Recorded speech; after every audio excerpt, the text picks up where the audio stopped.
আসসালামু আলাইকুম। যে যেখান থেকে আমার ভিডিও দেখছেন সবাইকে শুভেচ্ছা ও স্বাগত। আশা করছি সবাই আল্লাহর রহমতে ভালো আছেন। বরাবরের মতো আজও হাজির হলাম দুইটা রান্নার রেসিপি নিয়ে।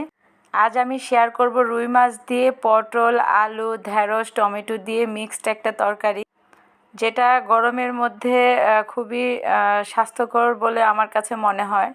সব কাটাকুটা শেষ করে একদম রান্না করতে চলে গেলাম। এখন সামান্য রসুন বাটা, লবণ, মরিচ গুঁড়া, হলুদ গুঁড়া, জিরার গুঁড়া দিয়ে মাছটা মাখিয়ে রেখে দিব। সব 20 মিনিটের মতো রেখে দিলে মাছের মধ্যে মশলা ঢুকে যাবে।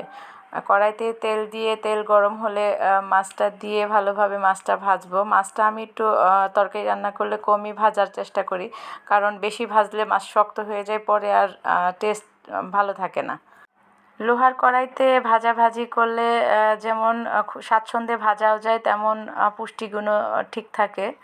তাই আমি লোহা, দস্তা এগুলো এই কড়াইগুলিই ব্যবহার করি।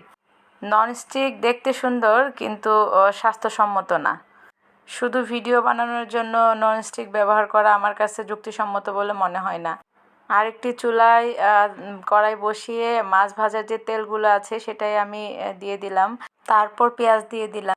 মশলাগুলো সব একত্রিত করে মিক্স করে রেখেছিলাম, একটু পানি দিয়ে গুলিয়ে রেখেছিলাম, ওটা দিয়ে দিলাম, লবণ দিয়ে দিলাম। এখন হচ্ছে মশলাটা কষাবো। মশলার উপরে যখন তেল চলে আসবে তখন আলু, টমেটো, তারপর হচ্ছে পটল, এই 3টা সবজি দিয়ে দিব। দিয়ে নেড়ে কিছুক্ষণের জন্য মানে সেদ্ধ হওয়ার জন্য, কষানোর জন্য রেখে দেবো আর কি।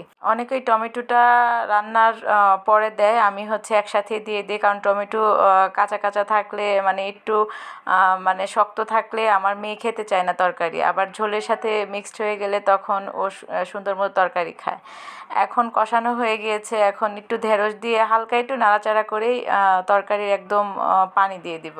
ঢেঁড়সটা নামানোর আগে দিলেই মানে কালারও ভালো থাকে, খেতেও ভালো লাগে, কিন্তু আমার হাজব্যান্ড ওটা খেতে চায় না, ও বলে সেদ্ধ হয়নি। এজন্য আমি একটু আগেই দিয়ে দিলাম। বলক চলে আসলে মাছ দিয়ে দিয়েছিলাম। এখন হচ্ছে তরকারি রান্না করা কমপ্লিট। এখন করলা দিয়ে লইট্টা শুটকি রান্না করব।